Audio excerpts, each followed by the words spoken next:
नमस्कार दोस्तों। आज हम बात करेंगे उस मामले की जो सिर्फ एक एयरलाइंस कंट्रोवर्सी नहीं है, बल्कि भारत की एविएशन हिस्ट्री के सबसे बड़े ऑपरेशनल क्राइसिस में बदल सकता है। जी हाँ, हम बात कर रहे हैं इंडिगो एयरलाइंस के ऊपर चल रहे उस बवाल की जिसने यात्रियों का भरोसा हिला दिया है। आज की पूरी इन्वेस्टिगेशन में हम डीप डाइव करेंगे।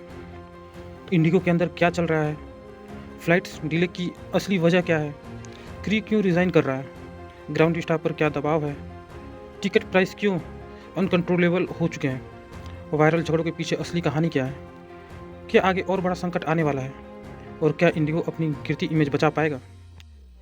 ये सिर्फ एक न्यूज़ वीडियो नहीं है, यह है एक फुल एविएशन एनालिसिस जो आपको पूरी पिक्चर समझाएगा। तो चलिए शुरू करते हैं। इंडिगो इंडिया की सबसे बड़ी एयरलाइन है। 60% डोमेस्टिक मार्केट शेयर, रोज़ 2000 से ज़्यादा फ्लाइट्स, हज़ारों क्रू और लाखों यात्रियों का भरोसा। लेकिन पिछले कुछ हफ्तों में चीज़ों में बहुत बुरी तरह से बदलाव आया है। फ़्लाइट्स में देरी हो रही है, स्टाफ गायब पाया जा रहा है, पैसेंजर्स गुस्से में हैं, जिसका वीडियो इस टाइम वायरल तो हो ही रहे हैं। मीडिया प्रेशर भी इस टाइम हाई है। ये सब अचानक नहीं हुआ है, इसका बिल्डअप कई महीनों से चल रहा था, जिसे अब लोग महसूस कर रहे हैं। इंडिगो की सबसे बड़ी ताकत थी वन टाइम परफॉर्मेंस। आज यही इसकी सबसे बड़ी कमजोरी बन चुकी है। लेकिन असली वजह क्या है, आइए आगे चल करके देखते हैं। आखिर इंडिगो के केबिन क्रू अचानक कम क्यों पड़ गए? तो इसका कारण पहला तो हैवी रेजिग्नेशंस।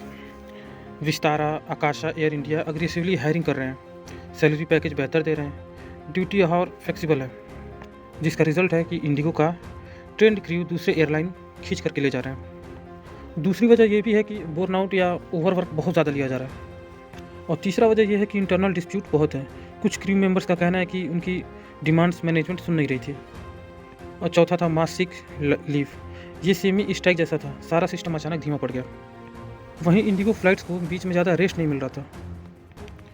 कोई प्लेन लैंड करता तो वही 20-25 मिनट में टर्न अराउंड, फिर उड़ान। अगर एक फ़्लाइट लेट है तो पूरा चेन खराब हो जाता है उससे। तो ये समस्याएं उसके साथ बनी हुई थी। इसमें दोष मेंटेनेंस का भी है, जो कि एक बहुत बड़ा दोष उसको कहा जा सकता है। इंडिगो एक दिन में इतनी फ़्लाइट्स ऑपरेट करता है कि स्लाइट डिले भी बड़ा डैमेज कर देता है। एयरपोर्ट पर जो झगड़े दिखाई देते हैं वे असल में डीप फ्रस्ट्रेशन, कम्युनिकेशन कोलैप्स की वजह से हो रहा है। पैसेंजर को कोई इन्फो मिलती नहीं है। इंडिगो का ऐप अपडेट लेट करता है, gate change update late, delay reason unclear बता देता है। ये सबसे बड़ा इशू है। वहीं पे ग्राउंड स्टाफ हेल्पलेस है। मैनेजमेंट से इन्फॉर्मेशन लेट आती है, गेट पर स्टाफ भी कन्फ्यूज दिखते हैं, पैसेंजर उनको ही टारगेट बना लेते हैं। और तीसरी वजह इस फ्रस्ट्रेशन की कि पैसेंजर के जो पैसे हैं उसका भी प्रेशर बहुत है। कई पैसेंजर्स ने बताया कि 8 घंटे डिले, फूड नहीं, अकोमोडेशन नहीं, रिफंड प्रोसेस स्लो है। ये नेचुरली एंगर पैदा तो करता ही है। और इंडिगो पर अब तक का सबसे बड़ा सवाल ये है कि सर्विस गिर रही है, पर टिकट महंगे क्यों हो रहे हैं? आंसर डीप है, ये देखते हैं। 60% फ्लाइट इंडिगो की है, यहाँ तक कि कई रूट्स पर ज़ीरो कंपटीशन है। डिमांड हमेशा इसकी हाई रहती है, इसकी सीट लिमिटेड होती है। इकोनॉमिक रूल सिंपल है, कंपटीशन कम, प्राइस हाई। और यही वजह है कि पैसेंजर्स कंप्लेन कर रहे हैं कि 5000 वाले रूट्स को 10,000 प्लस कर दिया गया है। और इंडिगो ये एडवांटेज ले रहा है क्योंकि उसको मार्केट में कोई रोकने वाला नहीं है।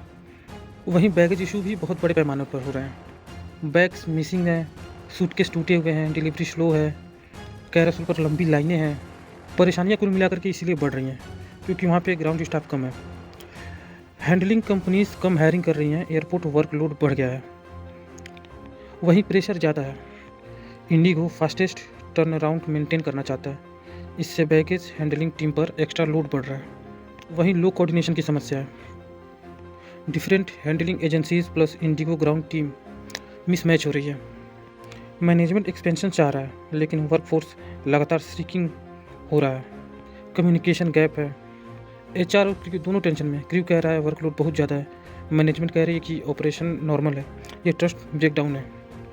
एविएशन एनालिस्ट कहते हैं इंडिगो इस क्राइसिस को मंथ से इंटरनली मैनेज कर रही थी, लेकिन पब्लिक तक बात नहीं आनी थी। इतनी समस्याओं के बाद भी इंडिगो ने इसे नॉर्मल फ्लक्चुएशन बताया। अब क्राइसिस इतना बड़ा हो गया है कि छुप नहीं सकता। एक्सपर्ट्स की राय है कि इंडिगो अनस्टेबल है, लेकिन डेंजरस नहीं। एक्सपर्ट मानते हैं कि इसमें फाइनेंशियली स्ट्रांग है। ये फ्लीट बड़ा है, पायलट्स की कोई कमी नहीं है, ब्रांड वैल्यू अभी भी सबसे बड़ी है, लेकिन वहीं इसकी कुछ कमजोरियाँ हैं।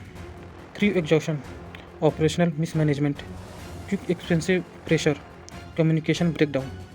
अगर मैनेजमेंट ने तुरंत इंटरवेंशन नहीं किया तो ब्रांड हैवी लॉस झेल सकता है। अगर ऐसे ही चलता रहा तो आने वाले समय में और भी बड़ा बवाल हो सकता है, क्योंकि इससे दिल्ली, लखनऊ, पटना, चंडीगढ़, कोलकाता में हज़ारों फ्लाइट्स पर इम्पैक्ट पड़ेगा और अब हर छोटी गलती भी बड़े बवाल में बदलेगी। इंडिगो के लिए ये एक जागने का समय है। इंडिगो सिर्फ एक एयरलाइन नहीं, ये इंडिया की एविएशन बैकबोन है। लेकिन आज delays, frustration, fights, recognition, high fares, mismanagement, ये इनकी नींव को हिला दिया है। पैसेंजर्स कह रहे हैं कि इंडिगो अब वैसा नहीं रहा। इंडिगो के पास अभी भी सब सुधारने का मौका है, लेकिन समय कम है। अगर मैनेजमेंट ने तुरंत सुनवाई नहीं की तो आने वाले सालों में इंडिया की एयरलाइन मार्केट का पूरा पावर बैलेंस बदल सकता है।